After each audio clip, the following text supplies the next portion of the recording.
This electric blue ice, the frozen giant of Patagonia. It's on every travel bucket list. But what it's really like to visit the famous Perito Moreno Glacier.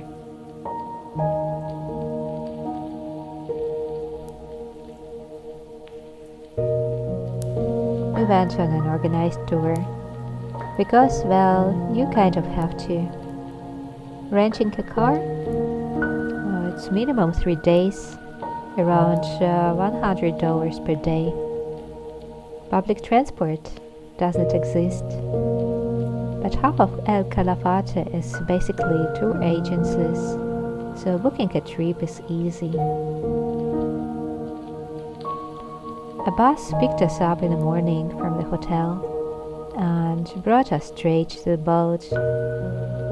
That's where the magic started. Drifting just meters from the glacier, the ice walls rising high above the water. That shade of blue, unreal.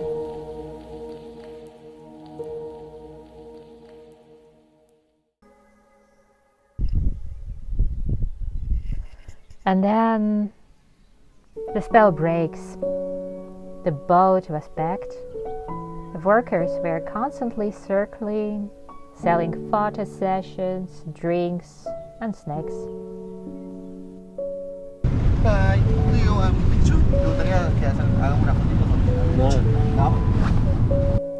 It felt less like the nature experience and more like a floating souvenir shop, the boat.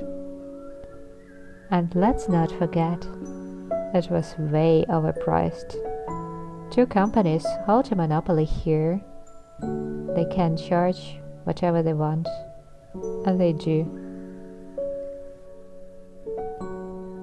Back on land, we were excited to hike and soak in the glacier view, but the trails were also overcrowded. Actually, they were not trails, but just few narrow walkways packed with people.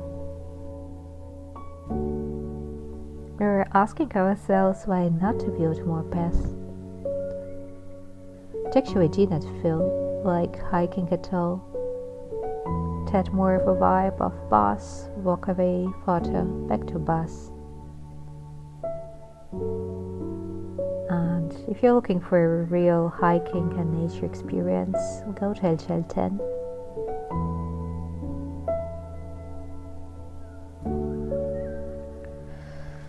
So, our overall experience, the glacier is breathtaking and definitely worth of being seen.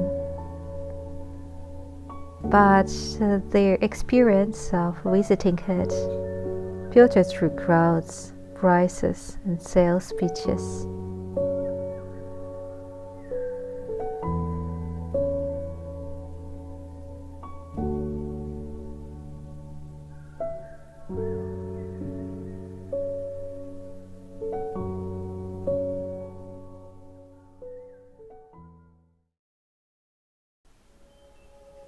We believe in showing places as they are, not just glossy Instagram version.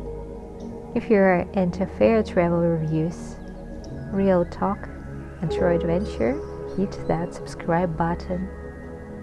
More stories from Patagonia and beyond are coming.